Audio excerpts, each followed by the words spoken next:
At least جو نبی الاسلام نے تاکیداً اذکار بتائے وہ تو کریں نا. جیسے نبی الاسلام نے ابو داؤد ترمذی میں حکم دیا ہے کہ ہر فرض نماز کے بعد آخری 3 سورتیں ایک ایک دفعہ پڑھی جائیں, تو یہ تو کم از کم پڑھے. اس طریقے سے آیت الکرسی کے بارے میں سنن نسائی الکبریٰ میں آیا کہ جو پڑھ لے گا ہر فرض نماز کے بعد مرتے ہی جنت میں داخل ہوگا, یہ پڑھے. تسبیحات فاطمہ کے بارے میں بخاری مسلم میں آیا کہ سمندر کی جھاگ کے برابر بھی گناہ ہوئے تو معاف ہو جائیں گے, اور کوئی شخص جو یہ وظیفہ کرتا ہے کبھی محروم نہیں لوٹایا جاتا. ہم دیکھیں سنت اذکار فرض نماز کے بعد کے اور سنت اذکار صبح و شام کے, اس میں بھی میری ویڈیوز ہیں. لوگ کہتے ہیں انجینئر صاحب اختلافی موضوعات پہ بولتے ہیں. بخاری اور مسلم دونوں میں ہے کہ فرض نماز کا مکمل ہونا نبی علیہ السلام کی ہم تکبیر کی آواز سے پہچانتے تھے, یعنی بلند آواز سے آپ اللہ اکبر کہتے تھے. پہلے ایک دفعہ اللہ اکبر بلند آواز سے کہنا ہے, پھر 3 دفعہ آہستہ آواز میں استغفر اللہ. یہ ہمارے اہل حدیث بھائی جو ہیں اس سنت پہ عمل کر رہے ہیں, لیکن وہ استغفر اللہ بھی اونچا بولتے ہیں. استغفر اللہ اونچا بولنا خلاف سنت ہے, صرف اللہ اکبر بلند آواز سے. اور دوسری طرف علماء عرب ہیں, انہوں نے اپنے اذکار کارڈ میں سے اللہ اکبر نکال ہی دیا ہوا ہے, وہ صرف استغفر اللہ پڑھتے ہیں. اور جب ان سے پوچھیں کہ یار اللہ اکبر نہیں پڑھتے, وہ کہتے ہیں نہیں, یہ جو بخاری مسلم میں ہے نا کہ نبی علیہ السلام بلند آواز سے تکبیر پڑھتے تھے, تو تکبیر سے مراد استغفر اللہ ہے. دیکھیں آپ بندہ کو ضد میں, استغفر اللہ کس عربی ڈکشنری میں تکبیر ہے؟ اگر آپ نہیں مانتے تو ہم آپ کو علم الکلام اور پھکی والا جواب دیتے ہیں. بخاری مسلم میں حدیث ہے, حضرت ابو ہریرہ کہتے ہیں کہ نبی علیہ السلام جب نماز شروع کرتے تو تکبیر کہتے, جب رکوع میں جاتے تو تکبیر کہتے, جب رکوع سے سر اٹھاتے تو سمیع اللہ لمن حمیدہ ربنا ولک الحمد کہتے, جب سجدے میں جاتے تو تکبیر کہتے, جب سجدے سے سر اٹھاتے تو تکبیر کہتے. تو کیا وہ استغفر اللہ کہتے تھے؟ کہتے نہیں, وہ اللہ اکبر ہی ہوتا تھا. تو بخاری مسلم میں جو ہے کہ نماز کا ختم ہونا میں تکبیر کی آواز سے پہچانتا تھا, تو وہ بھی پھر استغفر اللہ نہیں, تکبیر ہی ہے. یہ میں نے پکی علماء عرب کو بھی دی تھی, اور وہ بڑے ضد میں ہیں. وہ کسی کارڈ کے اوپر ان سے جو عربی کارڈ بھی چھپ کے آتے ہیں نا, آپ لوگ دیکھیں نا, وہ اللہ اکبر نہیں لکھا ہوتا. یہ تو شکر ہے دارالاسلام والوں نے, چونکہ انٹرنیشنلی سب سے بڑا ادارہ ہے اہل حدیث کا, انہوں نے جو اذکار والے چھاپے ہیں اس میں اللہ اکبر چھاپا ہے, تو یہ عام ہوا ہے. ورنہ پاکستان کے اہل حدیث بھی اس کے اندر مبتلا ہو گئے تھے. اب ایون یہاں جو عرب ملکوں سے اہل حدیث آتے ہیں نا, وہ اللہ اکبر نہیں اونچا کہتے, وہاں پہ ٹرینڈ نہیں ہے, وہ سنت ہی کھا گئے ہوئے ہیں. دیکھو ایک سوال میں کتنے جواب دیتے ہیں. تو استغفر اللہ کے بعد آپ سید الاستغفار پڑھ سکتے ہیں. بخاری میں حدیث ہے, جو بندہ سید الاستغفار صبح کے وقت ایک دفعہ پڑھ لے پورے یقین کے ساتھ, یہ انٹرنیشنل نمبر کے مطابق ہے 6306. ٹھیک ہے جی, ابھی تو میں جوان ہوں. اللہم انت ربی لا الہ الا انت خلقتنی وانا عبدک وانا علی عہدک ووعدک ما استطعت اعوذ بک من شر ما صنعت ابوء لک بنعمتک علی وابوء بذنبی فاغفر لی فانہ لا یغفر الذنوب الا انت. جو صبح کے وقت پورے یقین سے پڑھ لے, شام سے پہلے مر گیا تو جنتی ہے, اور جو شام کو پڑھ لے صبح سے پہلے پڑھ گیا تو جنتی. یہ صبح شام کے اذکار بلو کارڈ میں ہمارا یہ ذکر موجود ہے. آپ یہ سید الاستغفار فرض نماز کے بعد پڑھ سکتے ہیں, بلکہ سنت بھی ہے. گرین کارڈ میں ہم نے نہیں ڈالا ہوا, جگہ نہیں تھی. مسند البزار میں صحیح سند کے ساتھ یہ حدیث موجود ہے کہ نبی علیہ السلام فرض نماز کے بعد بھی ایک دفعہ سید الاستغفار پڑھتے تھے. تو نہ صرف یہ جائز ہے بلکہ سنت ہے. اور میں الحمدللہ فرض نماز کے بعد جو آیت الکرسی کا وظیفہ ہے, باقی اذکار ہیں, تو میں سید الاستغفار ہر فرض نماز کے بعد پڑھتا ہوں, کیونکہ نبی علیہ السلام کی سنت تھی. سید الاستغفار بھی, اور 3 دفعہ استغفر اللہ علیہ سے, اور اللہم انت السلام منک السلام, اور باقی اذکار تسبیحات فاطمہ الگ سے. ہم کیا رکوع, سجدہ اور نماز دیگر مقامات پہ جہاں تسبیحات اور دعا کی جاتی ہے اس کے بعد درود شریف پڑھ سکتے ہیں؟ ضرور پڑھیں. دعائیں نبی علیہ السلام کی حدیث ہے صحیح مسلم میں کہ سجدے میں تم اپنے رب کے سب سے قریب ہوتے ہو, اس وقت زیادہ سے زیادہ دعائیں کرو. لیکن صحیح مسلم میں حدیث ہے مولا علی رضی اللہ تعالیٰ عنہ سے کہ نبی علیہ السلام نے ہمیں سجدے اور رکوع میں قرآن پڑھنے سے منع کیا ہے. قرآن نہ پڑھیں, دعائیں پڑھیں, اور دعا قرآن والی دعا بھی پڑھ سکتے ہیں. ربنا آتنا فی الدنیا حسنہ اگر کوئی پڑھتا ہے, وہ قرآن نہیں پڑھ رہا, قرآنی دعا پڑھ رہا ہے, دعا کی نیت سے, کیونکہ یہ تو الگ سے حدیث میں بھی ہے. ورنہ تو سبحان اللہ بھی تو قرآن میں آیا ہے, وہ بھی نہیں پڑھ سکتے ہیں. الحمدللہ آیا قرآن میں نہیں. قرآن کی نیت سے قرآن پڑھنا منع ہے. قرآنی دعائیں, قرآنی اذکار رکوع اور سجود میں پڑھیں. بلکہ نبی علیہ السلام دعا نہیں پڑھتے تھے, سبحانک اللہم ربنا وبحمدک اللہم اغفر لی, بخاری مسلم میں آتا ہے رکوع اور سجدے میں, یہ دعا ہی ہے نا. استغفار ہے، دعا ہے، اے اللہ مجھے بخش دے۔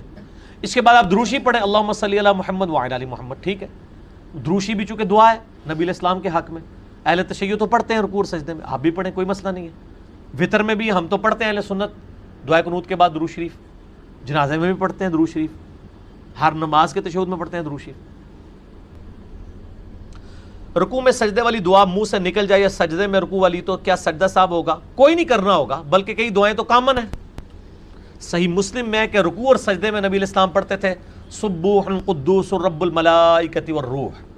بخاری مسلم دونوں میں ہے کہ نبی علیہ السلام رکوع اور سجدے دونوں میں پڑھتے تھے سبحانک اللہم ربنا وبحمدک اللہم اغفر لی۔ دعائیں کامن ہیں، ایک دعا ہے جو ڈیفرنٹ ہے، جو ترمذی میں آئی ہے کہ نبی علیہ السلام حکم دیتے کہ رکوع میں پڑھیں سبحان ربی العظیم اور سجدے میں پڑھیں سبحان ربی الاعلیٰ۔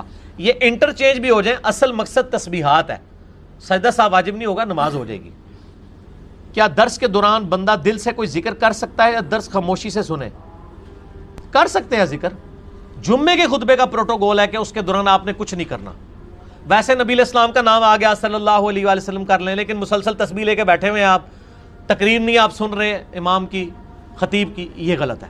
باقی اس کا وہ پروٹوکول نہیں ہے، بہتر ہے کہ اس میں بھی نہ کریں، لیکن اگر آپ اس کے ذکر کرنے کے دوران مجھے سن بھی صحیح اٹینٹیو ہو کہ یہ پیرلل میں دونوں کام کر رہے ہیں تو جائز ہے۔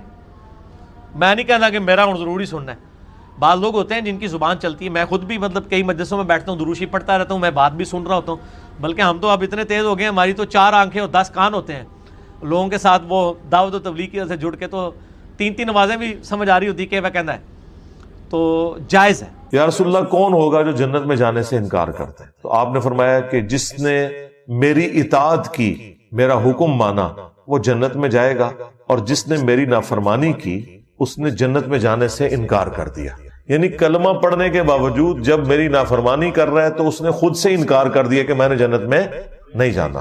تو یہ بڑا سینسٹیو مسئلہ ہے، یہ ایک آدھی بات اٹھانا کہ جس نے ایک دفعہ بھی کلمہ پڑھا وہ جنت میں جائے گا، پوری بات بتایا کریں کہ اس صورت میں کہ اگر اس کا خاتمہ ایمان پر ہوا اور اللہ تبارک و تعالی نے اس کے اس گناہوں کی کوئی معافی والا معاملہ کر دیا ہزاروں لاکھوں سال جہنم میں جلنے کے بعد، تب ایسی صورتحال ہوگی۔ اللہ نہ کرے کہ ایسا ہو۔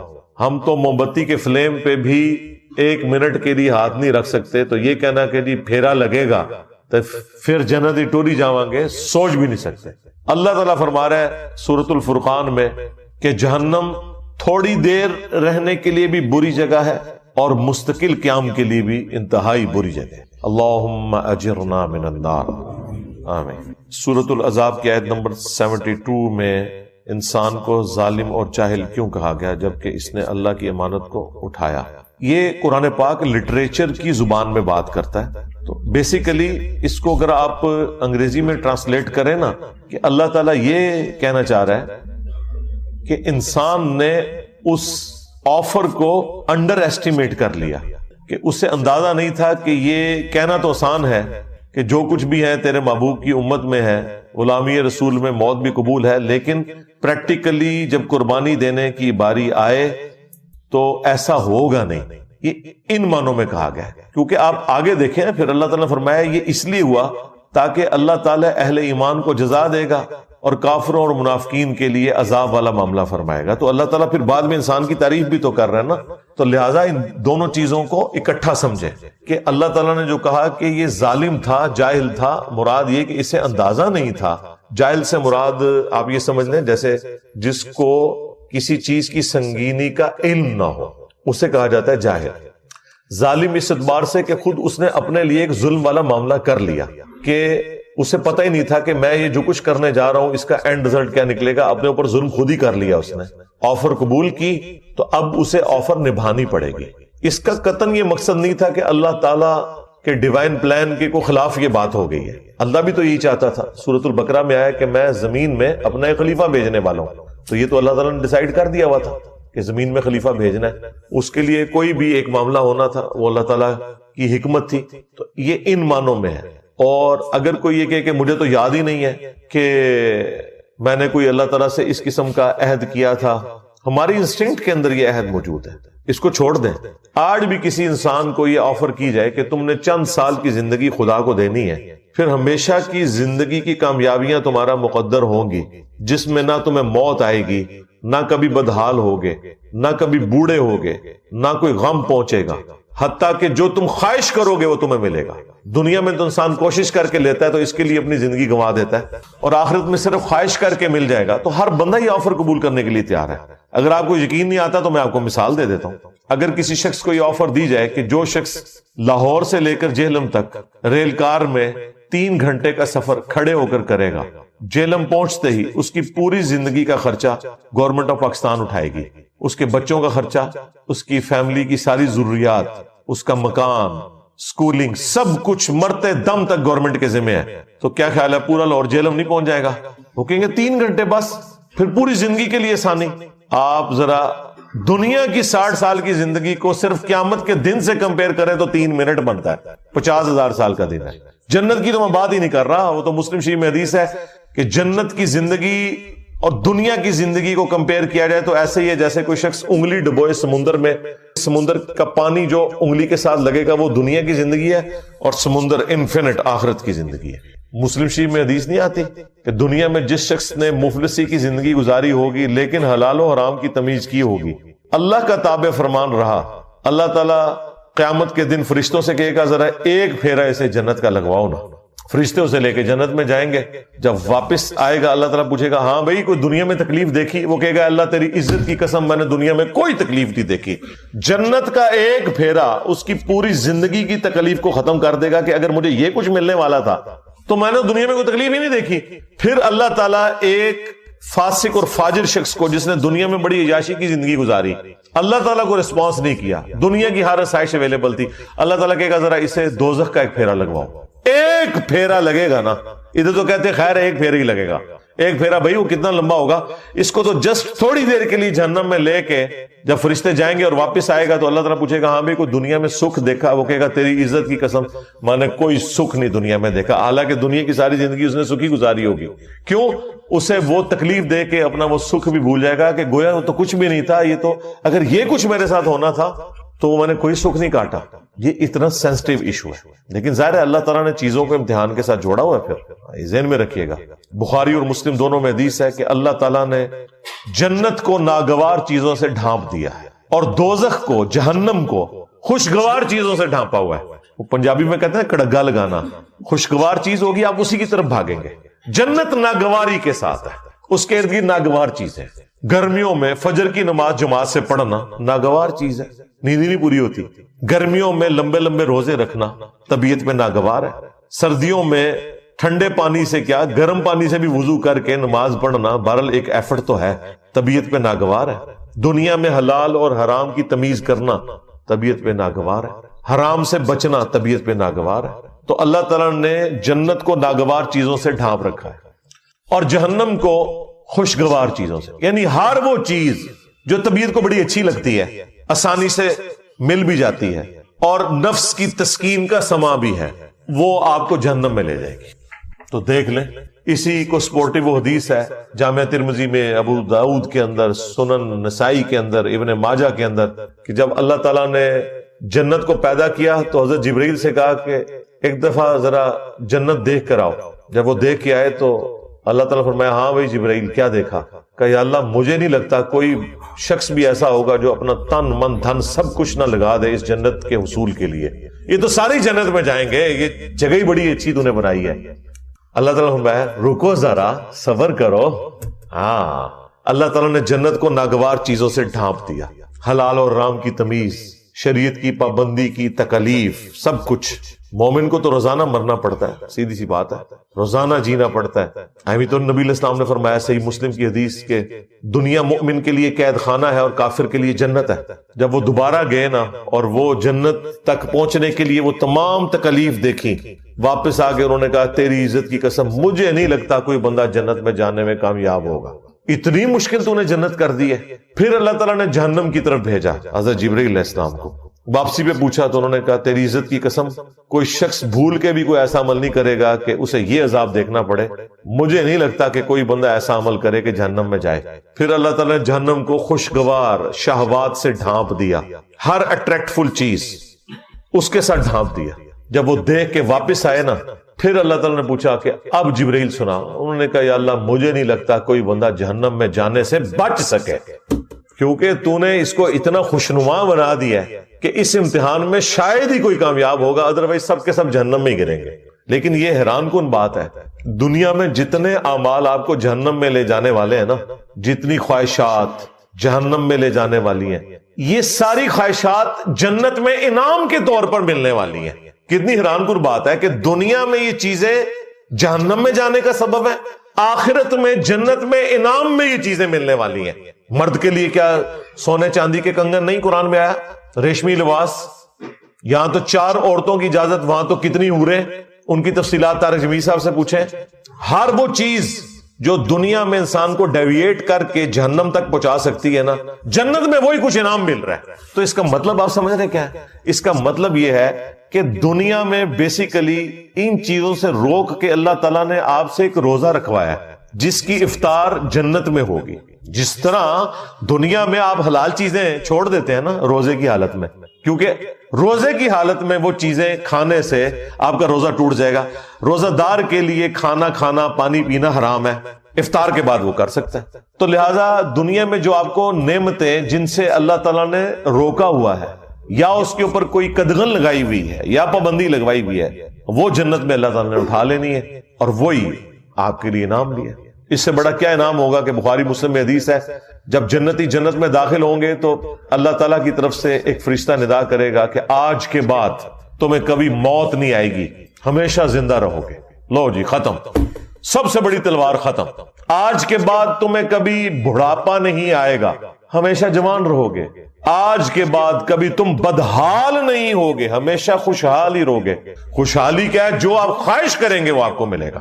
اور چوتھی چیز فرمائی، آج کے بعد اللہ کبھی بھی تم سے ناراض نہیں ہوگا، ہمیشہ راضی رہے گا. یعنی جنت میں آپ جو مرضی کریں اللہ کی نافرمانی نہیں ہوگی. کتنی بڑی نعمت ہے.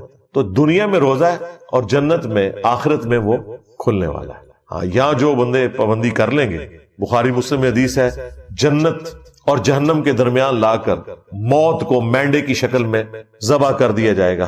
اللہ تعالیٰ پھر مبارکباد دے گا جنتیوں کو کہ جاؤ بے فکر ہو جاؤ، میں نے موت ہی ختم کر دی، میری مخلوق تھی نا، ختم کر دی. الذی خلق الموت والحیات لیبلوکم ایکم احسن عملا. اللہ نے زندگی اور موت کو اس لیے پیدا کیا تاکہ تمہاری جانچ کرے. موت اللہ کی مخلوق ہے، اس کو اللہ تعالیٰ ختم کر دے گا. جب وہ ختم کر دے گا تو کسی کو موت آئے گی نہیں. اور جہنمیوں کو کہا جائے گا کہ جاؤ آپ اپنی بدبختی کے اوپر چیخو پکارو، تمہیں بھی موت نہیں آئے گی، ہمیشہ کے لیے جہنم میں رہو گے. وَلِعَوْذُ بِاللَّهِ تَعَالَى. اللهم اجرنا من النار. اللهم انا نسألك جنة الفردوس مع النبيين والصديقين والشهداء والصالحين. آمین. تو انسان تھوڑا سا غور و تفکر کرے تو انسان کو پتا چل جائے گا کہ کوئی اللہ تعالیٰ نے انسان کے ساتھ ظلم نہیں کیا. یہ جو آفر لگائی ہے یہ تو ہر بندے نے ویل کر لینی ہے. لہذا وہ بات شروع ہوئی تھی سورہ الاحزاب کی اس آیت سے کہ انسان ظالم تھا، جاہل تھا، اس نے انڈر ایسٹیمیٹ کیا، لیکن جب کامیاب ہو جائے گا پھر اسے کہا جائے گا بھائی مبارک ہو، فرشتے جنت کے دروازوں پہ استقبال کر رہے ہوں گے. تو یہ اللہ کے پلان کا حصہ تھا، اس لیے اللہ تعالیٰ نے آن کیا. پھر دیکھیں اللہ تعالیٰ نے اپنے پیغمبروں کو بھیجا، ان کے ساتھ کتابیں نازل کی تاکہ انسان کو اس ہدایت کے سفر پہ چلنا آسان ہو جائے. سورہ النساء میں اللہ تعالیٰ نے فرمایا ہم نے انبیاء اور کتابیں اس لیے بھیجی تاکہ قیامت کے دن کوئی اللہ تعالیٰ کے اوپر حجت نہ کر سکے انبیاء اور کتابوں کے آ جانے کے بعد. یعنی حالانکہ اللہ تعالیٰ اس چیز کا پابند نہیں تھا، پھر بھی اس کی شفقت ہے. نور علی نور اس نے کیا ہے. ایک ہماری انسٹنکٹ میں اچھائی اور برائی کی تمیز ڈال دی. ہر شخص جھوٹ بولنے کو برا اور سچائی کو اچھا سمجھتا ہے، چاہے اس کے پاس نبیوں کی تعلیمات نہ بھی پہنچی ہو. ہاں جب نبیوں کی تعلیمات آ جاتی ہیں وہ نور علی نور، نور کے اوپر نور ہو جاتا ہے، پھر تو ہر چیز کھل کے سامنے آ جاتی ہے. اس کے باوجود کوئی شخص جہنم میں چلا جائے تو اس کے اپنے اعمال ہیں. اللہ تعالیٰ نے انسان کے اوپر ظلم نہیں کیا. انا ہدیناہ السبیل اما شاکرا و اما کفورا. ہم نے ہدایت کا راستہ واضح کر دیا، چاہو تو شکر گزاری کی روش اختیار کرو اور چاہو تو ناشکری کی، تمہاری اپنی مرضی ہے. لیکن اس کا یہ مطلب نہیں ہے کہ جو اللہ نے یہ آفر دی ہے تو اس کا مطلب ہے کہ اللہ تعالیٰ بے پرواہ ہے اس معاملے میں، جو مرضی کرتے رہو. نہیں، اللہ تعالیٰ اپنے تابع فرمان بندوں کو جنت میں پھر بھیجے گا اور جو نافرمان ہے انہیں جہنم میں بھیجے گا. یہ کوئی نہیں کہہ سکتا کہ میری تقدیر میرے اوپر غالب آ گئی، نہیں، اللہ تعالیٰ نے بالکل واضح فرما دیا ہے سورہ الزمر کے اندر. اور میں تو اس آیت کو سورہ الزمر سورت نمبر 39 کی آیت نمبر 7 ہے، میں اسے کہتا ہوں یہ مسئلہ تقدیر کو حل کرنے والی ہے. جو لوگ تقدیر کا سہارا لیتے ہیں نا اپنی برائی کے اوپر پردہ ڈالنے کے لیے، اللہ تعالیٰ کے کھاتے میں ڈال دیتے ہیں، ان کے لیے شرم کا مقام ہے. اللہ تعالیٰ نے کس طرح قرآن پاک میں آیات کھول کے بیان کی ہیں. سورہ الزمر سورت نمبر 39 آیت نمبر 7، ان تکفروا فإن اللہ غنی عنکم، اگر تم کفر کی روش اختیار کرو گے، ناشکری کرو گے، تو جان لو بے شک اللہ تعالیٰ بے پرواہ ہے تم سے. یہ نہیں ہوگا کہ تمہاری ناشکری کرنے سے، تمہاری نافرمانی کرنے سے، تمہارے بے نمازی رہنے سے کوئی اللہ تعالیٰ کو نقصان ہو رہا ہے، کوئی اس کی کوئی کوالٹیز میں کوئی نقص آ جائے گا، نہیں. وَلَا يَرْضَى لِعِبَادِهِ الْكُفْرَ، لیکن یاد رکھنا اللہ اپنے بندوں سے کفر کے لیے راضی نہیں ہے. اگرچہ اس نے کھلی چھٹی دی ہوئی ہے، وہ تو بے پرواہ ہے لیکن راضی نہیں ہوگا. وَإِن تَشْكُرُوا يَرْضَهُ لَكُمْ، اور اگر تم شکر گزاری کی روش اختیار کرو گے پھر ہی وہ تم سے راضی ہوگا، اسی میں وہ تم سے راضی ہے. لہذا یہ جو ہم کہتے ہیں نا اللہ کو کوئی پرواہ نہیں ہے، مراد یہ نہیں کہ جو مرضی کرتے رہو، مراد یہ کہ اللہ کو فرق نہیں پڑے گا لیکن تسی مارے گئے. کہتے ہیں جی اللہ نو ساڑیاں نمازاں چاہیے، بھئی اللہ کو نہیں چاہیے، تمہیں چاہیے نمازیں. اللہ تو کہہ رہی ہے مجھے فرق نہیں پڑتا، لیکن تو گیا اگر تو میرا نافرمان ہوا.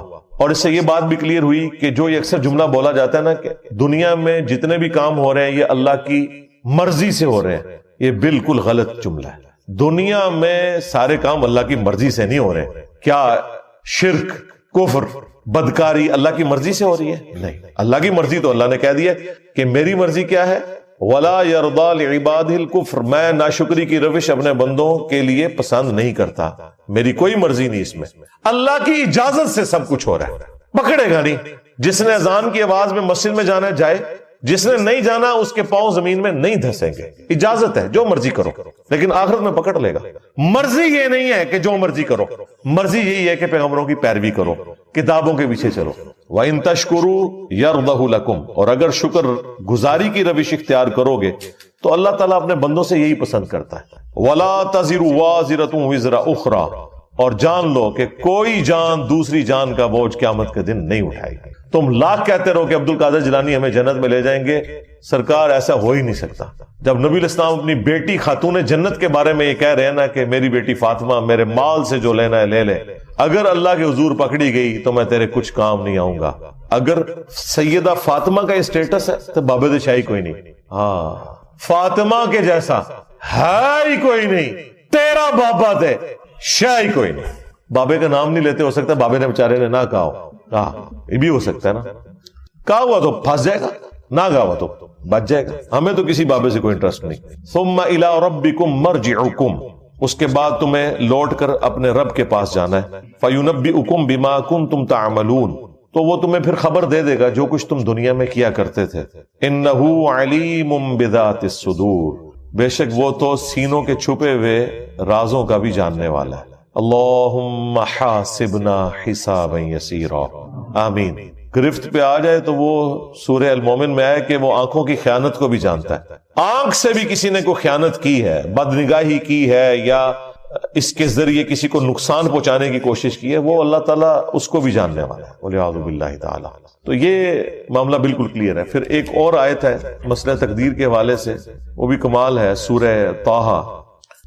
اس میں اللہ تعالیٰ نے اینڈ پہ جا کے اس حوالے سے عقیدہ کلیئر کیا ہے. جو ان لوگوں کا یہ وتیرہ بن چکا ہے نا کہ ہر چیز تقدیر کے اوپر ڈالتے ہیں، وہ اللہ تعالیٰ نے سٹیٹس کلیئر کر دیا ہے. اور کہتے نہیں ہماری تو قسمت تھی، ہم بدبخت نکلے. اللہ نے بتایا کہ بدبخت کون ہے. بدبخت وہ نہیں ہے جو اپنی مرضی سے اللہ رسول کا راستہ اختیار کرتا ہے. بدبخت وہ ہے جو اپنی مرضی سے اللہ اور اس کے رسول کی نافرمانی کرتا ہے اور پھر وہ بدبختی کا مستحق ہو جاتا ہے. تو یہ ہے آیت نمبر 123 قصہ آدم اور ابلیس کے کانٹیکسٹ میں. قَالَ اهْبِطَا مِنْهَا جَمِيعًا، اللہ تعالیٰ نے آدم اور حوا سے فرمایا کہ تم اب سب کے سب زمین پر اتر جاؤ. سب کے سب سے مراد ہے کہ تم بھی اور تمہاری اولاد جو ہونے والی ہے. بَعْضُكُمْ لِبَعْضٍ عَدُوٌّ، تم میں سے بعض کا دشمن ہوگا. ظاہر ہے شیاطین بھی دشمن، انسان بھی انسانوں کے دشمن، یہ سارا معاملہ چلے گا. لیکن ایک بات یاد رکھنا، فَإِمَّا يَأْتِيَنَّكُم مِّنِّي هُدًى، اب جب کبھی بھی میری طرف سے کوئی ہدایت کی کتاب آئے گی نا تمہاری طرف، فَمَنِ اتَّبَعَ هُدَايَ، تو جو کوئی بھی پھر ہدایت کی کتاب کی پیروی کرے گا، فَلَا يَضِلُّ وَلَا يَشْقَى، تو نہ وہ کبھی گمراہ ہوگا اور نہ بدبخت ہوگا۔ یہ دیکھ لیں، اللہ تعالیٰ فرما رہا ہے جو کتابوں کی، انبیاء کی پیروی کرے گا نہ وہ بدبخت ہوگا نہ گمراہ ہوگا۔ اس کو وائس ورثہ کر لیں، جو اپنی مرضی سے کتابوں کا، انبیاء کا نافرمان ہوگا وہ خود بدبختی کمائے گا، وہ خود گمراہ ہو رہا ہوگا۔ تو یہ ویسے ہی لوگ آ کے بڑے بولے بن کے پوچھ رہے ہوتے ہیں نا ہم سے، او جی اگر ہماری تقدیر میں پہلے ہی لکھا ہوا ہے، تیری تقدیر واقعی لکھی ہے بدبختہ۔ ہاں، آج اگر گورنمنٹ اناؤنسمنٹ کرے نا کہ فجر کی نماز جو جماعت سے پڑھے گا، فی فجر کی نماز $1000 دیے جائیں گے اسے، سب تو بڑا بدبخت لے آؤ، وہ بھی بدبخت نہیں ہوئے گا۔ اپنی مرضی سے سب کچھ کر رہا ہوتا ہے انسان، خام خواہ وہ تقدیر کا سہارا لے رہا ہوتا ہے، اپنے آپ کو سیٹسفائی کرنے کے لیے کبوتر کی طرح آنکھیں بند کر لیتا ہے۔ ایسا بالکل نہیں ہوتا، ایسا تو نہیں ہوتا، ایسا تو نہیں ہوتا۔ یہ پتا ہوتا ہے کہ ایسا نہیں ہوتا۔ اپنے دنیاوی معاملات کے اندر کوئی شخص بھی تقدیر کے اوپر معاملات کو نہیں ڈالتا۔ جیسے ہی دین پہ چلنے کی باری آتی ہے تو کبھی تقدیر غالب آ جاتی ہے، کبھی کوئی اور مسئلہ غالب آ جاتا ہے، پھر کہتے ہیں دعا کرو جی اللہ تعالیٰ توفیق دے، بے توفیق کیا، تم تو توفیق ملنی ہی نہیں۔ کوشش کرو، پھر دعا کوئی فائدہ دے گی، ادروائز اگر کوئی شخص خود بدبختی پہ اترا ہوا ہے، اسے تو پیغمبر کی دعا کوئی نفع نہیں دے سکتی اگر کوئی شخص خود سویا ہوا ہے۔ ہاں، انک لا تہدی من احببت ولکن اللہ یہدی من یشاء، اے نبی جس سے تم محبت کرتے ہو تم اسے ہدایت نہیں دے سکتے، اللہ جسے چاہتا ہے ہدایت دیتا ہے، اور اسے بہتر پتہ ہے کس کو ہدایت دینی ہے، کس کو دینی ہے۔ والذین جاہدوا فینا لنہدینہم سبلنا، جو لوگ ہماری راہ میں کوشش کرتے ہیں ہم ان کے لیے اپنی راہیں کھول دیتے ہیں۔ جو بدبختی پہ اترا ہوا ہے بھائی، اس کو قرآن و سنت سے کیا لینا دینا، جو سیریس ہوگا وہ پہنچ جائے گا۔ مولا علی علیہ السلام کہتے ہیں کہ ایک دن میں نے رسول اللہ سے پوچھا، صحیح بخاری مسلم دونوں میں حدیث ہے، اور یہ مسئلہ تقدیر کے حوالے سے بڑی اسٹانشنگ حدیث ہے کہ یا رسول اللہ، اگر اللہ کی تقدیر میں جنتیوں کا جنت میں جانا، جہنمیوں کا جہنم میں جانا لکھ ہی دیا گیا ہے تو پھر ہم عمل کیوں کرتے ہیں؟ لو جی، دنیا میں اگر کوئی سب سے امپورٹنٹ کوسچن ہے نا جو ہر انسان پوچھتا ہے، وہ مولا علی نے 800 سے 1400 سال پہلے پوچھ کے تہاڈی منجی ٹھکوا دی تھی، بدبختو، نافرمانو۔ اب کھل کے سوال کیا، اچھا حضور نے اب جو جواب دیا وہ کمال ہے، ویل لیفٹ بھی کیا ہے اور جواب بھی دیا ہے بڑے احسن انداز میں۔ آپ نے فرمایا کہ تم عمل کرتے رہو، جنتیوں کے لیے جنت والے عمل آسان ہو جائیں گے، جہنمیوں کے لیے جہنم والے عمل آسان ہو جائیں گے۔ اب دیکھیں کتنا بڑا چھکا مارا ہے، یعنی جو شخص الٹے کام کر رہا ہے اسے اب کسی سے پوچھنے کی ضرورت نہیں، واقعی جہنمی ہے تو، اور جو کوشش کر رہا ہے اب اسے کسی سے پوچھنے کی ضرورت نہیں، انشاءاللہ وہ جنتی ہے جبھی وہ جنت کے راستے پہ چل نکلا۔ اچھا، نبی علیہ السلام نے جب یہ بات کی، ساتھ پھر آپ نے قرآن کی آیت پڑھی، فَأَمَّا من اعطى واتقى وصدق بالحسنى فسنيسره لليسرى، جس نے عطا کی روش اختیار کی، فیاضی کی روش اختیار کی، غریبوں کا خیال رکھا، شکر گزاری کی روش اختیار کی، وصدق بالحسنى، اور ہر اچھی بات کی تصدیق کی، جب جب اسے پتا چلتا رہا نا کہ یہ بات یوں ہے تو فوراً اس پہ عمل کیا۔ پھر اس نے نہیں دیکھا کہ میرے بزرگ بابے کیا کرتے تھے، اسے پتا چلا بخاری مسلم میں نماز کا طریقہ یہ لکھا ہے، اس نے رفع الیدین شروع کر دیا۔ اسے پتا چل گیا قرآن میں توحید یہ بیان ہوئی ہے، اس نے پھر واقعی عقیدہ ایاک نعبد و ایاک نستعین کے مطابق رکھ لیا، تو اس کے لیے پھر آخرت کی منازل آسان ہوتی جائیں گی۔ وَأَمَّا مَن بَخِلَ وَاسْتَغْنَى وَكَذَّبَ بِالْحُسْنَى، جس نے بخل کنجوسی کی روش اختیار کی اور بے پرواہ رہا اور جو اچھی بات تھی اس کا انکار کرتا رہا، تو اس کے لیے پھر اب آنے والی منازل مشکل ہوتی چلی جائیں گی۔ یہ حدیث بخاری اور مسلم کی مسئلہ تقدیر کو بالکل حل کرتی ہے، لہذا کبوتر کی طرح آنکھیں بند کرنا بند کر دو۔ ہاں بالکل، قرآن اپنے مقدمے میں واضح ہے میرے بھائی، قرآن کا مقدمہ، پیغمبروں کا مقدمہ اس کے اوپر کھڑا ہے کہ انسان کو اللہ نے اختیار دیا ہوا ہے۔ اگر اختیار نہیں دیا ہوا تو پیغمبر کیوں آئے ہیں ادھر؟ اسی لیے آئے نا کہ اختیار دیا گیا ہے، یہ حق کا راستہ ہے، یہ باطل کا راستہ ہے۔ ہاں، جو چیزیں ہماری تقدیر سے متعلق ہے نا ان کے بارے میں ہم سے سوال بھی نہیں ہونا، کسی شخص سے نہیں پوچھا جائے گا تو لاہور میں کیوں پیدا ہوا، تو ایتھوپیا میں کیوں پیدا ہوا، تو امریکہ میں کیوں پیدا ہوا, تیرے ماں باپ فلاں کیوں تھے, تیرے چہرے کی رنگت یوں کیوں تھی, تیری آنکھوں کا رنگ کیوں, یہ ساری چیزیں تقدیر ہے. آپ سے یہ نہیں پوچھا جائے گا, آپ سے وہ پوچھا جائے گا جس کا اللہ نے آپ کو اختیار دے دیا, اور آپ اس کے مطابق اگر نہیں چلیں گے پکڑ ہو جائے گی. سمپل. بولے بن کے پوچھتے رہتے ہیں کہ او جی پہلے قسمت ہی لکھے ہے, پھر کتوں کرنا ہے جی, اندازہ کرے. تو جو پھر یوں ہے نا, اس کو پھر یہی جواب دینا چاہیے, تیری قسمت میں یہی کچھ لکھا ہوا ہے. باقی وہ جو حدیث ہے نا بخاری مسلم میں کہ بعض لوگ جنتیوں والے کام کرتے رہتے ہیں اور ایک بالشت رہ جاتے ہیں جنت سے, ان پہ تقدیر غالب آ جاتی ہے, وہ جہنم میں چلا جاتا ہے والعیاذ باللہ تعالی. تو لوگ کہتے ہیں جی کیا فائدہ جی, پھر پوری زندگی اگر یہی ہونا تھا اینڈ پہ. اور بھائی وہ جو تقدیر غالب آئی ہے وہ کس کے لیے آئی ہے؟ جو شخص منافقت کی زندگی گزار رہا تھا, لبادہ اس نے اڑا ہوا تھا, وہ حقیقتاً نیک نہیں تھا. یہ نہیں ہے کہ ایک بندے نے پوری نیک نیتی کے ساتھ اچھے عقائد اپنائے اور دین پہ عمل کیا, اب اس کے اوپر تقدیر غالب آ جائے گی. نہیں, ایسا نہیں ہوگا, بالکل نہیں ہوگا. دنیا میں ہو سکتا ہے کہ کوئی شخص محنت کرے, اس کی محنت ضائع جائے, کیونکہ دنیا کو اللہ نے ابتلا کے قانون پہ بنایا ہے, آزمائش کے قانون پہ. وَلَنَبْلُوَنَّكُمْ بِشَيْءٍ مِّنَ الْخَوْفِ وَالْجُوعِ وَنَقْصٍ مِّنَ الْأَمْوَالِ وَالْأَنفُسِ وَالثَّمَرَاتِ. ضرور آزمائیں گے, خوف کے ذریعے, بھوک کے ذریعے, جان اور مال میں نقص کے ذریعے. یہ دنیا میں ہوگا. آخرت میں یہ نہیں ہوگا کہ ایک بندے کے عقائد ٹھیک تھے اور قیامت والے دن پہنچا نیک اعمال کر کے اور اللہ تعالیٰ کہ نہیں تو اب جہنم میں جائے گا, میری تقدیر کا یہ فیصلہ ہے کہ تیرے اوپر میں یہ غالب کر دوں گا جیسا دنیا میں. اسی لیے اللہ تعالیٰ نے ہمیشہ آخرت کے لیے کہا ہے کہ میں اپنے وعدے کی خلاف ورزی نہیں کرتا. یہ آیت آپ کو کبھی بھی سمجھ نہیں آنی تھی کہ یہ اللہ تعالیٰ کو کیوں کہنا پڑتا ہے قرآن پاک میں بار بار کہ اللہ تعالیٰ اپنے وعدے کے خلاف نہیں کرتا, اللہ تعالیٰ اپنے وعدے کے خلاف نہیں کرتا, اللہ تعالیٰ اپنے وعدے کے خلاف. کیونکہ انسان کو کبھی خیال آ سکتا ہے یار دنیا میں محنت کی تھی, اینڈ تے بھی پتہ لگے کہ آخرت میں یہی کچھ ہو گیا جس طرح دنیا میں بیڈ لک ہوئی تھی. آخرت میں بیڈ لک نہیں ہونی, یہ بیڈ لک کا تعلق اس دنیا کے ساتھ ہے. آخرت میں آپ کے لیے گڈ لک ہے اگر آپ نے انبیاء کی پیروی کا راستہ اختیار کیا ہے انشاءاللہ تعالی. ہاں بالکل کلیئر کٹ. تو اس فرق کو آپ سمجھ لیں. یہ لوگ بعض اوقات اس کو مکس کر دیتے ہیں, ایسا بالکل نہیں ہے, بالکل کلیئر کٹ. جو مولا علی کو حضور نے فرما دیا نا کہ جنتیوں کے لیے جنت کے عمل آسان ہو جائیں گے, جہنمیوں کے لیے جہنم والے اعمال آسان ہو جائیں گے. بس آپ دیکھ لیں دنیا میں آپ کو بھی اندازہ ہو جاتا ہے بعض لوگ کتنا اللہ کو سیریس لیتے ہیں, چھوٹی سی بات کے اوپر بھی کتنے وہمی ہو جاتے ہیں. تو میں اس طرح کے جب لوگوں کو دیکھتا ہوں میں کہتا ہوں جی جنتی روحیں دنیا میں ہی پہچانی جاتی ہیں, کس طرح معاشرے سے ٹکر لے لیتے ہیں اللہ اور اس کے رسول کی خاطر عز و جل و صلی اللہ علیہ وسلم. اور کتنے جنہوں نے صرف دین کا لبادہ اوڑا ہوا ہے, ذرا سی کوئی تکلیف آئی وہ پڑا ہوا ہے دین. دنیا کی پرائورٹی ان کے لیے ٹاپ پرائورٹی ہوتی ہے, اللہ ان کے لیے ٹاپ پرائورٹی نہیں ہوتا. والعیاذ باللہ تعالی. اللہ تعالی ہمیں استقامت کے ساتھ قرآن و سنت کی تعلیمات پر عمل کر کے دوسرے بھائیوں تک پہنچانے کی بھی توفیق عطا فرمائے, آمین.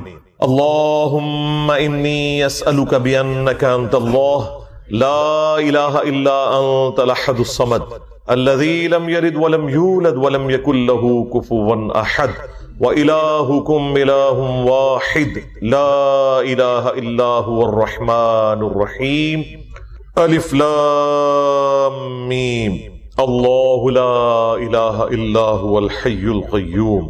اللہم صلی علی محمد وعلی آل محمد. ربنا آتنا فی الدنیا حسنہ وفی الآخرة حسنة وقنا عذاب النار.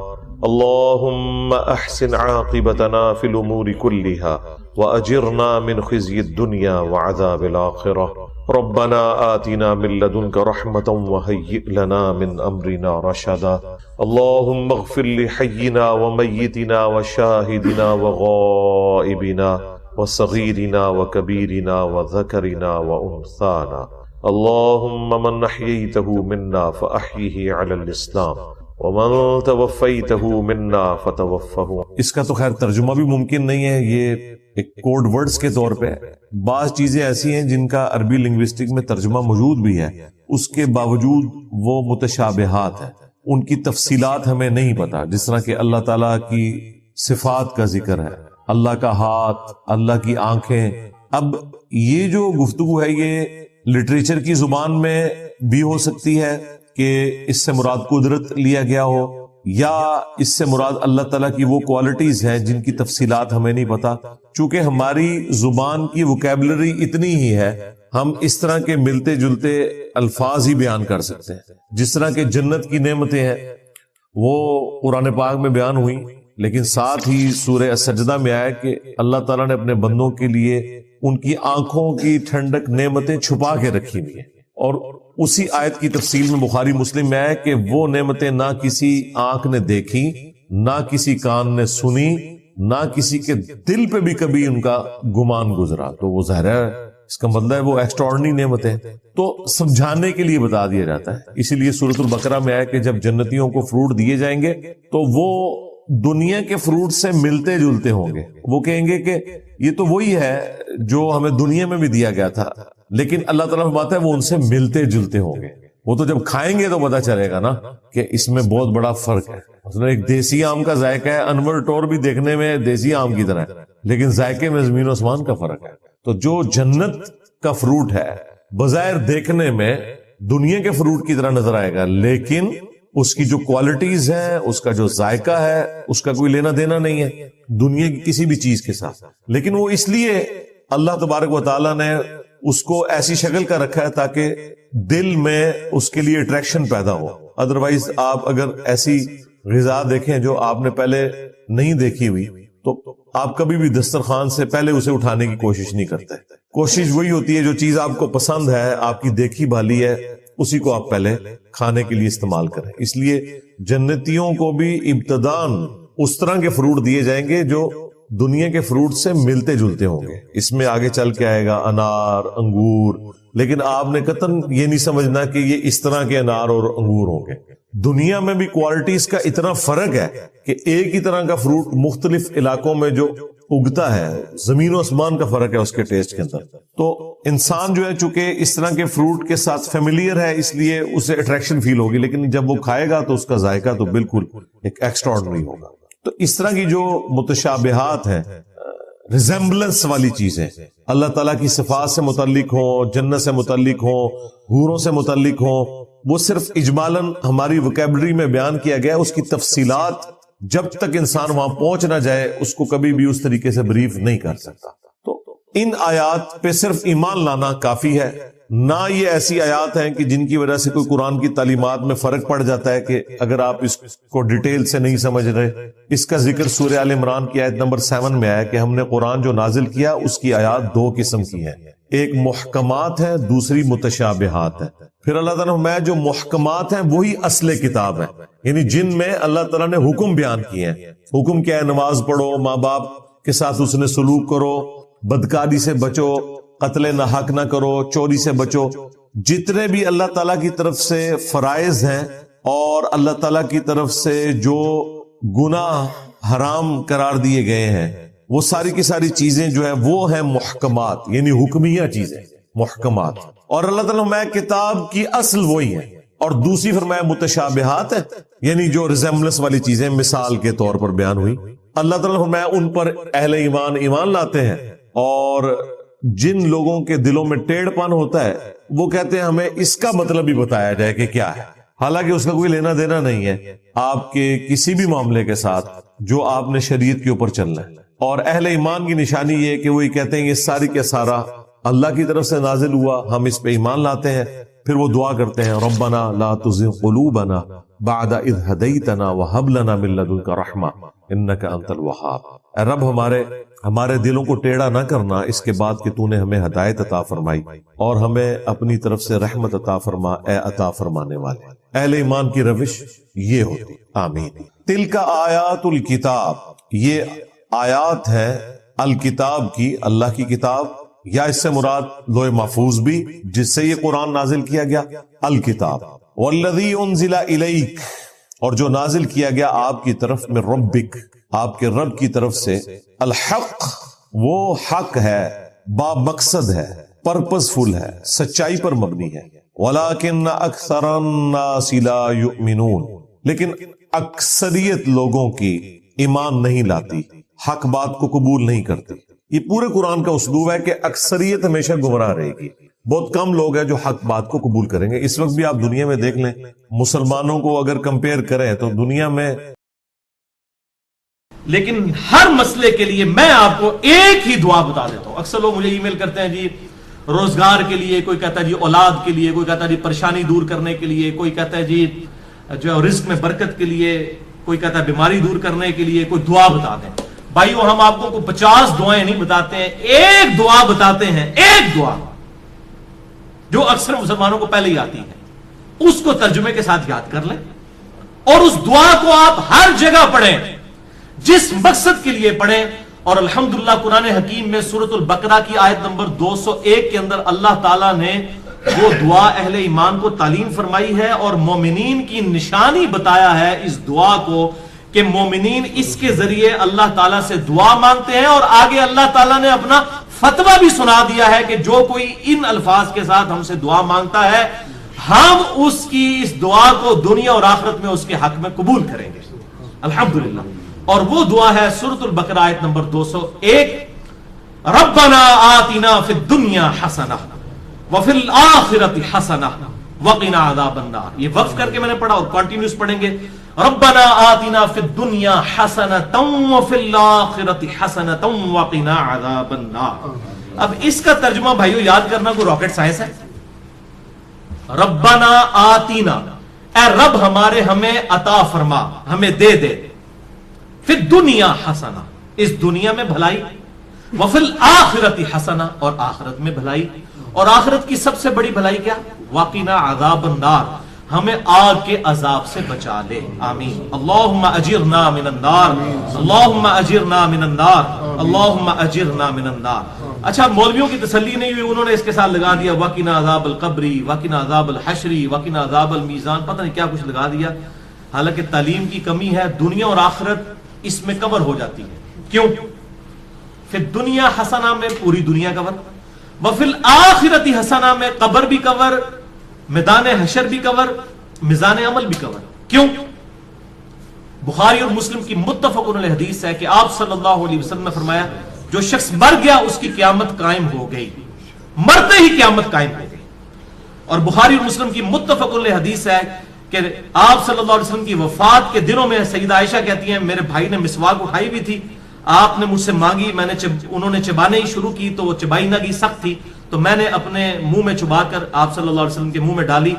اللہ تعالیٰ نے میرے تھوک کو اور نبی صلی اللہ علیہ وسلم کے تھوک کو اس دن جمع فرما دیا ایک ہی جگہ پر، جو نبی صلی اللہ علیہ وسلم کی دنیا کی زندگی کا آخری دن اور آخرت کی زندگی کا پہلا دن تھا. بخاری اور مسلم میں. تو اما عائشہ حضور کی وفات کے دن کو کیا کہہ رہی ہیں؟ آخرت کی زندگی کا پہلا دن. تو وہ فی الآخرۃ حسنہ میں قبر بھی آ گئی، آخرت بھی آ گئی، میزان عمل بھی آ گیا، سب کچھ آ گیا. تو یہ مولویوں نے خام خواہ بیچ میں چیزیں، کسی نے ودخلنا مال ابرار یا عزیز و یا غفار، پتہ نہیں کیا کچھ بیچ میں لگایا ہوا ہے. بس یہ کامل دعا یہی ہے، ربنا آتنا فی الدنیا حسنہ وفی الآخرۃ حسنۃ وقنا عذاب النار. اس کو بدل نہیں سکتے، یہ بہت خطرناک معاملہ ہے. بخاری اور مسلم کی متفق علیہ حدیث ہے. ایک صحابی کو آپ نے دعا تعلیم فرمائی وضو کے بعد کی، اس میں الفاظ تھے بنبی کا ارسلتا، میں ایمان لایا اس پر جو تیرے نبی کے ساتھ نازل ہوا. اس صحابی نے دعا پڑھتے ہوئے کہہ دیا برسولی کا ارسلتا. اب کوئی فرق ہے؟ میں ایمان لایا اس کتاب پر جو تیرے رسول پر نازل ہوئی. رسول تو سپرلیٹو ڈگری ہے، نبی سے بھی اوپر کی ڈگری. ہر نبی رسول نہیں ہوتا، چاند ایک رسول. آپ صلی اللہ علیہ وسلم فرمایا تو نے میرے الفاظ کیوں چینج کیے؟ وہی کہہ جو میں نے کہا تھا بنبی کا ارسلتا. اب اس نے کہا یا رسول اللہ میں نے کون سی گستاخی کر دی ہے، میں تو اچھے الفاظ استعمال کیے ہیں، عشق دے چلے نمبر لے گئے، عقل والے تھے انجے ہی عملہ گالیاں، کچھ نہیں انہوں نے کہا. اب جو نبی صلی اللہ علیہ وسلم اپنے الفاظ کو نہیں بدلنے دے رہے اور اچھے الفاظ اس نے استعمال کیے، وہ یہ اجازت دیں گے کہ آپ صلی اللہ علیہ وسلم کی سنت دعاؤں کو آپ اس حوالے سے چینج کریں کہ اس میں چیزیں ایڈ کرنا شروع کر دیں گے، یہ آپ صلی اللہ علیہ وسلم اجازت دیں گے؟ تو یہ بدعت کے ٹاپک پہ میں نے کم از کم 5 گھنٹے کی گفتگو ریکارڈ کروا دی ہے، مثلا نمبر 75A اور 75B اہل سنت پاک.com پہ. اس میں بھی میں نے یہ ان حدیثوں کو ڈیٹیل کے ساتھ ڈسکس کیا تھا. لہذا نوکری کا مسئلہ ہو، رشتے کا مسئلہ ہو، پیپر دیے میں ہو، پاس ہونے کا ایشو ہو، بیماری کا مسئلہ ہو، کوئی مسئلہ ہے اپنے ذہن میں رکھیں اور پھر دنیا حسنہ کو دل میں رکھیں کہ دنیا میں میرے لیے بھلائی، ہر چیز بھلائی. اچھی صحت کیا بھلائی نہیں ہے؟ اچھی نوکری کیا بھلائی نہیں ہے؟ اچھی بیوی کیا بھلائی نہیں ہے؟ ہر چیز ذہن میں رکھتے ہوئے جو آپ کی خواہش ہے یہ دعا کریں ربنا آتنا فی الدنیا حسنہ وفی الآخرۃ حسنۃ وقنا عذاب النار. اور اس میں یقین کریں آپ کو گلٹ بھی نہیں ہوگا. صرف آپ اللہ سے دنیا نہیں مانگ رہے ہوں گے، کیونکہ سورۃ البقرہ میں آتا ہے کہ جو دنیا دار لوگ ہیں نا، جو اللہ سے باغی لوگ ہیں، وہ کہتے ہیں اللہ ہمیں دنیا میں ہی عطا فرما دے. اور اللہ تعالیٰ پھر ساتھ فرماتے ہیں سورۃ البقرہ آیت نمبر 201 کہ جو میرے نیک ایمان والے بندے ہیں وہ یہ نہیں کہتے اللہ ہمیں دنیا میں ہی دے دے, وہ کہتے ہیں ربنا آتنا فی الدنیا حسنہ وفی الآخرۃ حسنۃ وقنا عذاب النار. اچھا اب آپ ویسے دعا کر رہے ہو اللہ میں پاس ہو جاؤں یا اچھا رشتہ ہو جائے, نوکری لگ جائے, اس وقت آپ پیورلی دنیا کی دعا کر رہے ہوں گے. لیکن جب آپ یہ دعا کریں گے تو آپ اللہ تعالیٰ کو بھی ناراض نہیں کریں گے, دونوں چیزیں ایڈ ہو جائیں گی ساتھ.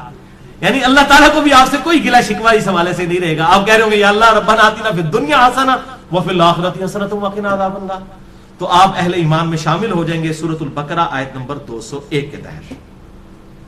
اسی کانٹیکسٹ میں 3 احادیث ہیں بڑی اہم الحمدللہ.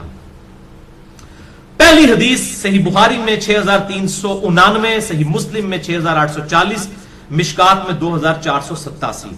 سیدنا انس ابن مالک رضی اللہ تعالیٰ عنہ جنہوں نے 10 سال تک آپ صلی اللہ علیہ وسلم کو وضو کروایا, آپ کی وفات کے بعد 82 سال تک زندہ رہے اور 93 ہجری کے اندر بصرہ میں فوت ہوئے.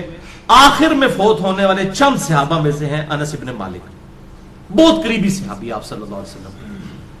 ان سے کسی تابعی نے آگے پوچھا کہ بتائیے کہ اللہ کے نبی صلی اللہ علیہ وسلم جب اللہ سے مانگا کرتے تھے تو کیا دعا مانگا کرتے تھے؟ تو پتہ انہوں نے کیا جواب دیا؟ انہوں نے کہا کہ اللہ کے نبی صلی اللہ علیہ وسلم جب کبھی بھی اپنے رب سے دعا مانگا کرتے یا کسی بھی چیز کا سوال کیا کرتے تو آپ کی اکثر دعا یہی ہوا کرتی تھی, اللہم ربنا آتنا فی الدنیا حسنہ وفی الآخرۃ حسنۃ وقنا عذاب النار. ہر معاملے میں کوئی سوال بھی کرتے تو اس دعا کے ساتھ. اور بھائی یہ دعا کا ترجمہ یاد کرنا کو مشکل ہے تو کیا ضرورت ہے اردو میں دعائیں کرنے کی؟ میرے بھائی ایک دعا یاد کر لیں, نبی صلی اللہ علیہ وسلم نے تعلیم فرمائی ہے, اللہم ربنا آتنا فی الدنیا حسنہ وفی الآخرۃ حسنۃ وقنا عذاب النار. اور دوسری حدیث تو انتہائی رکت انگیز حدیث ہے جو میں نے مسئلہ تقدیر والے لیکچر مسئلہ نمبر 104 ABC میں بھی بیان کی تھی. صحیح مسلم میں 6835, مشکات میں 2502. یہی انس ابن مالک کہتے ہیں جنہوں نے یہ دعا روایت کی ہے. یہ کہتے ہیں کہ آپ صلی اللہ علیہ وسلم کے زمانے میں آپ کا ایک صحابی بیمار ہو گیا تو آپ اس کی عیادت کے لیے تشریف لے گئے. وہ اتنا کمزور ہو چکا تھا بیماری کی وجہ سے جیسے کہ پرندے کا کوئی بچہ ہوتا ہے چھوٹا سا, ہڈیوں کا ڈھانچہ بن چکا تھا. آپ نے جب اس کی حالت دیکھی آپ کو پتا چل گیا کہ انہیں کو کم پایا. آپ نے فرمایا وہ بتا تو اللہ سے کیا مانگتا رہتا ہے؟ اس نے کہا یا رسول اللہ میں اللہ سے دعا کرتا ہوں اے اللہ جو تو نے مجھے آخرت میں عذاب دینا ہے دنیا کی زندگی میں ہی دے لے. بولے اعوذ باللہ تعالی. آپ فرمایا سبحان اللہ, اللہ پاک. جب آپ حیران ہوتے تو یہ بات کہا کرتے سبحان اللہ. اوے تو اللہ تعالیٰ کا اس دنیا میں عذاب سہ سکتا ہے جو اللہ سے تو نے یہ دعا کی؟ نہ تو دنیا کی زندگی میں اللہ کا عذاب برداشت کر سکتا ہے نہ آخرت کی زندگی میں. اور تجھے تو چاہیے تھا کہ تو اللہ سے دعا کرتا اللہم ربنا آتنا فی الدنیا حسنہ وفی الآخرۃ حسنۃ وقنا عذاب النار. یہ کیا تو دعائیں کرتا رہے؟ اس میں وہ فنیٹک قسم کے جو صوفیاء ہیں نا ان کا بھی ارادہ, وہ کہتے ہیں سانو دنیا نہیں چاہیے آخرت ہی چاہیے. اور اللہ کے نبی کہہ رہے ہیں دنیا بھی اچھی آخرت بھی اچھی. اچھا انس ابن مالک کہتے ہیں جب آپ صلی اللہ علیہ وسلم نے اسے یہ بات ارشاد فرمائی پھر اس نے یہی دعا مانگ کر اللہ کی طرف متوجہ ہوا, اللہم ربنا آتنا فی الدنیا حسنہ وفی الآخرۃ حسنۃ وقنا عذاب النار. تو اللہ تعالیٰ نے اسے شفا عطا فرما دی. اب اس سے بھی پتہ چلا بیماری کی شفا بھی یہی ہے, اللہم ربنا آتنا فی الدنیا حسنہ وفی الآخرۃ حسنۃ وقنا عذاب النار. آپ میں کہتا ہوں یہ جامع دعا کریں, ساری دعائیں جو ہیں اس کے اندر شامل ہیں. اچھا قرآن میں تو ہے ربنا آتنا فی الدنیا حسنہ اور بخاری مسلم میں ہے اللہم ربنا آتنا فی الدنیا حسنہ. تو اللہم کے ساتھ اے ہمارے اللہ یہ بھی ٹھیک ہے اور صرف ربنا آتنا بھی ٹھیک ہے, بلکہ قرآن حکیم میں سورۃ المائدہ میں حضرت عیسیٰ علیہ السلام کی جو دعا آتی ہے اس میں بھی ہے اللہم ربنا انزل علینا مائدۃ من السماء. تو قرآن میں بھی الفاظ ہیں اللہم ربنا کے. ویسے تو ہمارے لیے بخاری مسلم کے الفاظ ہی کافی تھے, لیکن میں پھر بھی کیڑا نکالنے کے لیے کوئی یہ نہ کہ جی قرآن میں تو صرف ربنا آیا آپ اللہم کیوں لگا رہے ہیں. تو اللہ تعالیٰ نے بھی یہ دعا حضرت عیسیٰ علیہ السلام کی نقل کی ہے اللہم ربنا آتنا فی الدنیا حسنہ. یہ پڑھنا بخاری مسلم سے ثابت ہوا. اور اللہم ربنا انزل علینا مائدۃ من السماء سورۃ المائدہ کے آخری رکوع میں حضرت عیسیٰ علیہ السلام کے کانٹیکسٹ میں یہ الحمدللہ اللہم ربنا کے ساتھ یہ آئی ہے. اور تیسری حدیث سنن ابی داؤد میں 1892, مشکات میں 2581, عبداللہ بن صائب کہتے ہیں کہ میں نے خود نبی صلی اللہ علیہ وسلم کو رکن یمانی اور حجر اسود کے درمیان وہ جو مستجاب دیوار ہے یہ دعا مانگتے ہوئے سنا ہے، اللہم ربنا آتنا فی الدنیا حسنہ وفی الآخرۃ حسنۃ وقنا عذاب النار۔ اسے مستجاب دیوار کہتے ہیں۔ مستجاب کہتے ہیں دعا کی قبولیت کی جگہ۔ 70 انبیاء کا مصلی ہے، آپ وہاں پر کھڑے ہوں تو آپ کا رخ دونوں قبلوں کی طرف ہو جاتا ہے، بیت المقدس کی طرف بھی اور خانہ کعبہ کی طرف بھی۔ اس دوران آج تک حاجی، عمرہ کرنے والے اور حج کرنے والے یہ دعا مانگتے ہیں، ربنا آتنا فی الدنیا حسنہ وفی الآخرۃ حسنۃ وقنا عذاب النار۔ یہ بس اتنے ہی الفاظ ہیں، باقی جو ایڈ کیے لوگوں نے خود کیے۔ میں تو دعا کی قبولیت کی جو جگہ ہے خانہ کعبہ شریف، وہاں پر بھی آپ نے یہی دعا مانگی، ربنا آتنا فی الدنیا حسنہ وفی الآخرۃ حسنۃ وقنا عذاب النار۔ اسماء اعظم اور دعا کی قبولیت کے لیے کیا کیا طریقے ہیں، اس حوالے سے میرا مسئلہ نمبر 82 ڈیٹیل کے ساتھ ریکارڈ ہے۔ اور بھائیو، بخاری اور مسلم اور باقی احادیث کی روشنی میں کئی ایک مقامات ہیں جو دعا کی قبولیت کی جگہ ہیں۔ مثلا اذان اور اقامت کے درمیان جو وقفہ ہے جماعت کھڑے ہونے تک کا، یہ دعا کی قبولیت کا سبب ہے۔ ابو داؤد میں حدیث موجود ہے، آج میرا ٹاپک نہیں اس لیے میں سکپ کر رہا ہوں۔ اسی طریقے سے تیز بارش کے وقت دعا قبول ہوتی ہے، میدان جنگ میں، جنگ کے دوران اس وقت دعا کی قبولیت کا وقت ہے۔ جمعے والے دن خطیب جب جو ہے وہ 2 خطبوں کے درمیان وقفہ کرتا ہے، اس دوران دل میں دعا مانگی جائے، وہ قبولیت کا وقت ہے۔ اور کئی ایک قبولیت کے وقت ہیں، لیکن ایک وقت ایسا ہے جو ہر وقت آپ کے پاس اویلیبل ہے۔ اسی کانٹیکسٹ میں آپ کو اگلی 5 حدیثیں میں بیان کرنے لگا ہوں، اور وہ ہے نماز میں دعا مانگنا، جس کے لیے آپ کو جمعے کے دن کے انتظار کی ضرورت نہیں ہے، کسی اور چیز کی ضرورت نہیں۔ جب بھی آپ نماز پڑھیں، یہ 5 حدیثیں اسی پہ ہماری گفتگو کنکلوڈ ہوگی۔ پہلی حدیث صحیح بخاری میں 6230، صحیح مسلم میں 897، مشکات میں 909، کہ آپ صلی اللہ علیہ وسلم نے صحابہ اکرام علیہم رضوان کو تشہد تعلیم فرمایا، التحیات للہ والصلوات والطیبات عبدہ ورسولہ تک، اور اس کے بعد آپ صلی اللہ علیہ وسلم نے فرمایا جب یہ تشہد پڑھ چکو، اس کے بعد جو من پسند دعا ہو وہ تم اپنے رب سے مانگ سکتے ہو، جو بھی من پسند، یعنی جو بھی دعا مانگنی ہے آپ کتاب و سنت میں اگر کوئی دعا آئی ہے وہ بھی مانگ سکتے ہیں، اس کے علاوہ بھی کوئی مانگ سکتے ہیں، لیکن مانگیں گے عربی میں۔ عربی سمبل آف یونٹی ہے مسلمانوں کا۔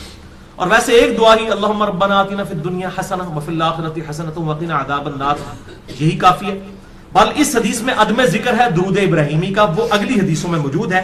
صحیح مسلم میں 1739، مشکات میں 1257 میں ہے کہ اما عائشہ کہتی ہیں کہ نبی صلی اللہ علیہ وسلم جب تشہد بیٹھتے اللہ کی حمد بیان کرتے، اس کے بعد دعائیں کرتے، اور یہی حدیث سنن نسائی میں 1720 اور 1721 ہے کہ آپ صلی اللہ علیہ وسلم اللہ کی حمد بیان کرتے، اس کے بعد نبی صلی اللہ علیہ وسلم پر درود پڑھتے، اور اس کے بعد اپنے رب سے دعائیں مانگا کرتے۔ اور یہی ترتیب ہے جو جامع ترمذی میں انٹرنیشنل نمبر کے مطابق 593 نمبر حدیث ہے کہ ایک صحابی تھے، انہوں نے بڑی تیزی سے نماز پڑھی اور اس کے بعد جو ہے وہ بڑی جلدی جلدی دعا مانگنا شروع کی۔ آپ صلی اللہ علیہ وسلم نے انہیں بلا کر نماز کا طریقہ سکھایا، اور دعا مانگنے کا خصوصاً طریقہ اس میں موجود ہے کہ سکھایا، اور آپ صلی اللہ علیہ وسلم نے فرمایا کہ دعا میں جلدی نہ کرو، پہلے اللہ کی حمد بیان کرو، اس کے بعد درود شریف پڑھو، پھر دعا مانگا کرو۔ اتنے میں ایک اور شخص آیا جس نے اللہ کی حمد بیان کی، درود شریف پڑھا، پھر دعا مانگی، تو آپ نے 2 دفعہ فرمایا سل تعطا، سل تعطا، مانگ تجھے دیا جائے گا، مانگ تجھے دیا جائے گا۔ یعنی درود شریف اور اللہ کی حمد یہ پروٹوکول ہے دعا کی قبولیت کا۔ تو اللہ کی حمد اور درود شریف، اور نماز میں یہی ہوتا ہے، آپ پہلے اللہ کی حمد کرتے ہیں، التحیات للہ والصلوات والطیبات، پھر نبی صلی اللہ علیہ وسلم پر سلام عرض کرتے ہیں، پھر درود شریف پڑھتے ہیں، اینڈ پہ دعائیں مانگتے ہیں آپ جا کے، وہ جتنی بھی دعائیں سنت سے ثابت ہیں، اللہم انی اعوذ بک من عذاب جہنم ومن عذاب القبر ومن فتنة المحیا والممات ومن شر فتنة المسیح الدجال، جو بخاری مسلم میں آتی ہے، یا اللہم ربنا آتنا فی الدنیا حسنۃ وفی الآخرۃ حسنۃ وقنا عذاب النار، یا رب اجعلنی مقیم الصلاۃ ومن ذریتی ربنا وتقبل دعائی ربنا اغفر لی ولوالدی وللمؤمنین یوم یقوم الحساب۔ یہ صحیح بخاری میں آتا ہے، حضرت ابوبکر صدیق کو آپ نے خصوصاً دعا سکھائی تھی، اللہم انی ظلمت نفسی ظلما کثیرا ولا یغفر الذنوب الا انت فاغفر لی مغفرۃ من عندک وارحمنی انک انت الغفور الرحیم۔ اس قسم کی اور دعائیں بھی ہیں، وہ کوئی بھی آپ مانگیں، اللہم ربنا آتنا فی الدنیا حسنہ وفی الآخرۃ حسنۃ وقنا عذاب النار، یہ تو جامع دعا ہے، یہ آپ تشہد میں مانگیں۔ دوسری حدیث صحیح مسلم میں 1073، مشکات میں 873، یہ عجیب اتفاق ہے، مسلم 1073، مشکات 873۔ عبداللہ ابن عباس کہتے ہیں کہ مجھے نبی صلی اللہ علیہ وسلم نے فرمایا کہ اللہ تعالیٰ نے مجھے حکم دیا ہے کہ میں رکوع اور سجدوں میں قرآن نہ پڑھوں. یعنی قرآن سے مراد قرآن کی تلاوت وہ صرف قیام میں ہوگی. قرآنی دعائیں مانگ سکتے ہیں, قرآن نہیں پڑھ سکتے.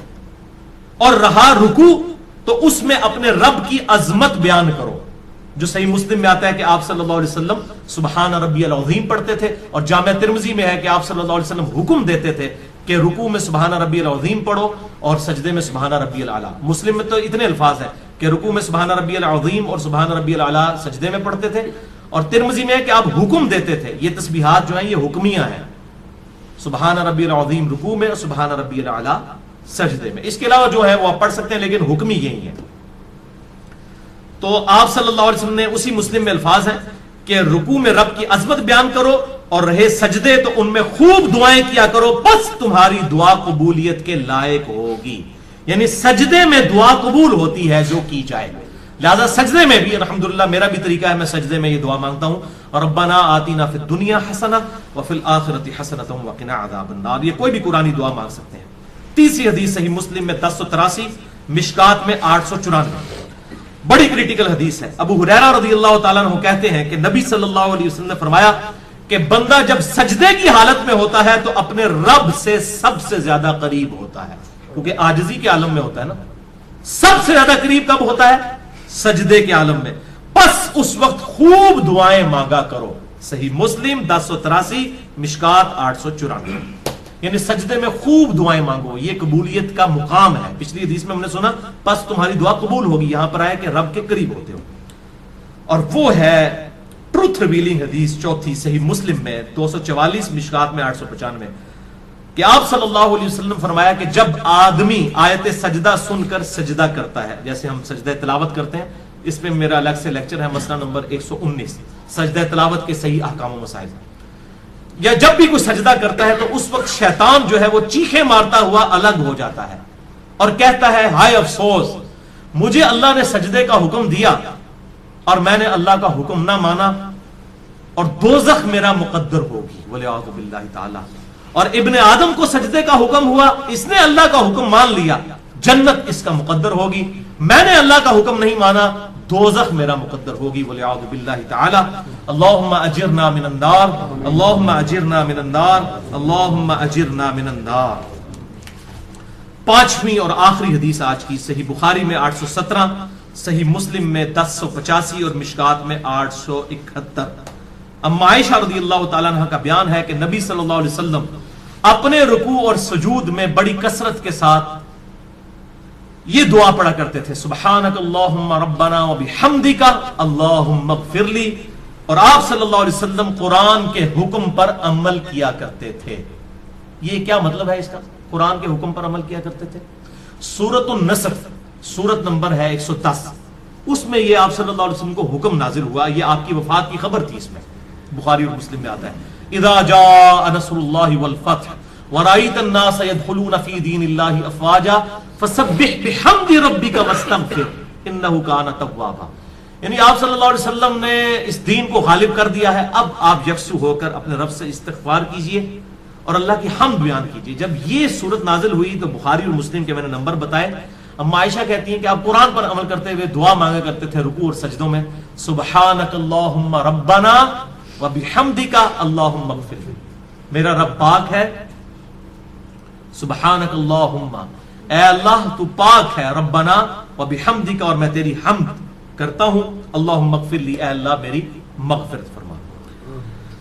تو اس کے علاوہ بھی کئی ایک اذکار ہیں, صحیح مسلم میں آتا ہے سبوح قدوس رب الملائکۃ والروح. اسی طریقے سے سبحان ربی العظیم رکوع میں, سجدے میں سبحان ربی الاعلیٰ.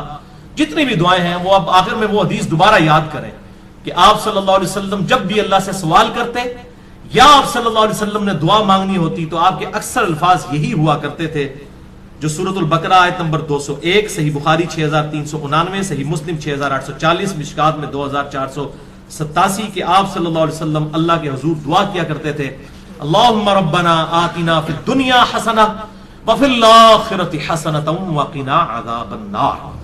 اللہ تعالیٰ سے دعا ہے جو حق بات میں نے کہی اللہ تعالیٰ ہمارے دلوں میں راسخ فرمائے, اگر جذبات میں میرے منہ سے کوئی غلط بات نکل گئی تو اللہ تعالی ہمارے دلوں سے محو کر دے، ہمیں کتاب و سنت کی تعلیمات پر عمل کر کے دوسرے بھائیوں تک پہنچانے کی توفیق عطا فرمائے۔ سبحانک اللہم و بحمدک، اشہد ان لا الہ الا انت، استغفرک و اتوب